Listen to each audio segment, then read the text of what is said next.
राम राम। मैं पंडित इसकी मिश्र अनुरागिणी यक्षिणी साधना के विषय में इस वीडियो के माध्यम से हम चर्चा करने वाले हैं। वीडियो में अंत तक आपको बने रहना है और एक एक स्टेप को आपको बारीकी से सुनना है, समझना है।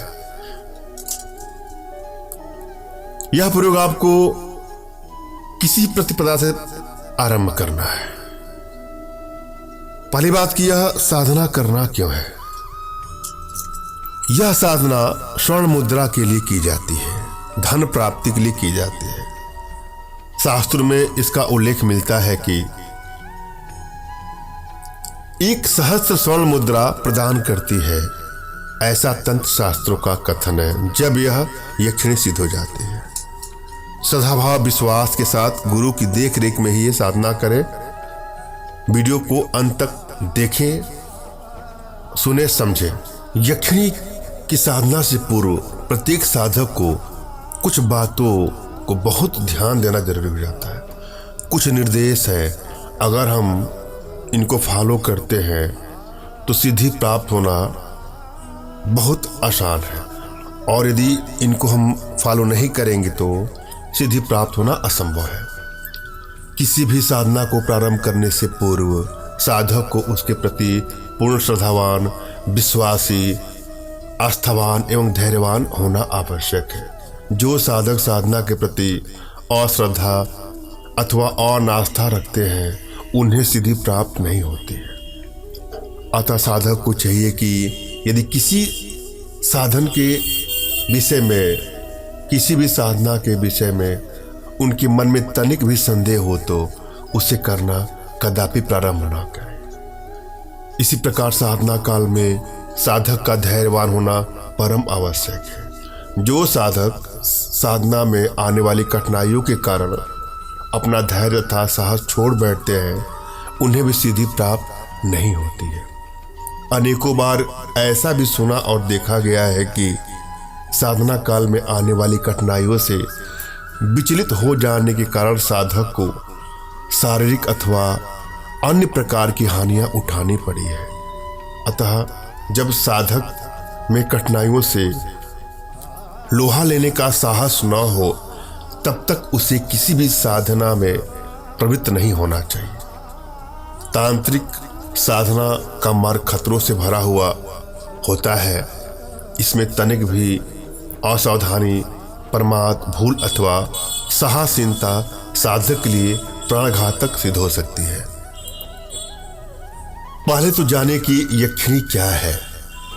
हिंदू धर्मशास्त्रों में मनुष्येतर जिन प्राणी जातियों का उल्लेख हुआ है उनमें देव, गंधर्व, यक्ष, किन्नर, नाग, राक्षस, पिशाच आदि प्रमुख हैं।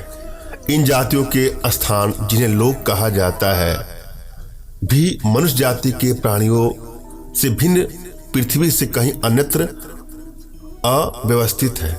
इनमें से कुछ जातियों का निवास आकाश में और कुछ का पाताल में माना जाता है। इन जातियों का मुख्य गुण इनको सार्वभौमिक संपन्नता है, अर्थात इनके लिए किसी वस्तु को प्राप्त कर लेना अथवा प्रदान कर देना सामान्य बात है। ये जातियां स्वयं विविध संपत्तियों की स्वामिनी है। मनुष्य जाति का जो प्राणी इनमें से किसी भी जाति के किसी प्राणी की साधना करता है, अर्थात उसे जप, होम, पूजन आदि द्वारा अपने ऊपर अनुरक्त कर लेता है, उसे ये मनुष्येतर जाति के प्राणी उसकी अभिलाषित वस्तु प्रदान करने में समर्थ होते हैं। इन्हें अपने ऊपर प्रसन्न करने एवं उस प्रसन्नता द्वारा अभिलाषित वस्तु प्राप्त करने की दृष्टि से ही इनका विविध मंत्रोपचार आदि के द्वारा साधन किया जाता है, जिसे प्रचलित भाषा में सिद्धि कहकर पुकारा जाता है। यक्षिणियां भी मनुष्येतर जाति की प्राणी है। ये यक्ष जाति के पुरुषों की पत्नियां हैं और इनमें विविध प्रकार की शक्तियां सन्निहित मानी जाती हैं। विभिन्न नाम धारणी यक्षिणियां विभिन्न शक्तियों से संपन्न है। अतः विभिन्न कार्यों की सिद्धि एवं विभिन्न अभिलाषाओं की पूर्ति के लिए तंत्र शक्तियों द्वारा विभिन्न यक्षिणियों के साधन की क्रियाओं का आविष्कार किया गया है। यक्ष जाति चूंकि चिरंजीवी होती हैं, अतः यक्षिणियां भी प्रारंभिक काल से अब तक विद्यमान है और वे जिस साधक पर प्रसन्न हो जाती हैं उसे अभिलाषित वर अथवा वस्तु प्रदान करती है। अब से कुछ 100 वर्ष भारतवर्ष में यक्ष पूजा का अत्यधिक प्रचलन था। अब भी उत्तर भारत के कुछ भागों में जखैया नाम से यक्ष पूजा प्रचलित है। पुरातत्व विभाग द्वारा प्राचीन काल में निर्मित यक्षों की अनेक प्रस्तर मूर्तियों की खोज की जा चुकी है। देश के विभिन्न पुरातत्व संग्रहालयों में यक्ष तथा यक्षिणियों की विभिन्न प्राचीन मूर्तियां भी देखने को मिल सकती हैं। कुछ लोग यक्ष तथा यक्षिणियों को देवता तथा देवियों की ही एक उपजाति के रूप में मानते हैं और उसी प्रकार उनका पूजन तथा आराधना आदि भी करते हैं। इनकी संख्या सहस्त्रों में है। शास्त्रों के अनुसार यक्षिणी साधन की विधियों का वर्णन किया जाता है। शास्त्रों में लिखा गया है कि साधन काल में तथा उसके पश्चात साधक को चाहिए कि वह मांस, मदिरा एवं पान का परित्याग कर दे और किसी का स्पर्श न करे। साधन काल में प्रतिदिन प्रातः काल नित्य कर्म से निवृत्त हो स्नान करके किसी एकांत स्थान में मृग चर्म पर बैठकर मंत्र का तब तक जप करें जब तक कि सिद्धि प्राप्त न हो। जिस यक्षिणी के साधन में जिस विधि का उल्लेख किया गया है उसी के अनुसार आचरण करना चाहिए।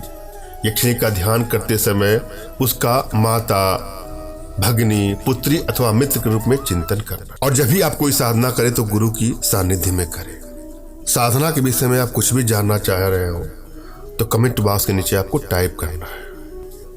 हम प्रयोग विधि पर ही चलेंगे। एक मंत्र यहां मैं बताऊंगा, उस मंत्र को आपको भोजपत्र के ऊपर कुमकुम से लिखना है। मंत्र है ओम ह्रीम अनुरागिणी मैथुन प्रिय स्वाहा। पुनः सुन ले, ओम ह्रीम अनुरागिणी मैथुन प्रिय स्वाहा। इस मंत्र को भोजपत्र के ऊपर आपको कुमकुम से लिखना है और किसी भी प्रतिपदा से पूजन आपको आरंभ करना है। सुबह, दोपहर, शाम आपको 3-3 हजार मंत्र का जाप करना है 1 महीने तक। इस जप के करने के बाद रात्रि में आपको जप करना है। यह जप तो आप 3 बार करेंगे, सुबह, दोपहर, शाम। लेकिन जब 1 माह पूरा हो जाएगा आपका तो रात्रि में अर्धरात्रि के समय यक्षिणी को प्रकट करने के लिए, प्रसन्न करने के लिए आपको 1 बार और रात्रि को इस मंत्र का जाप करना है। अर्धरात्रि के समय यक्षिणी प्रसन्न हो जाएगी और जब वो प्रसन्न हो जाएगी तो आपको 1 सहस्त्र स्वर्ण मुद्रा प्रदान करती है। ऐसे तंत्र साधना का कथन है। धन्यवाद। राम राम।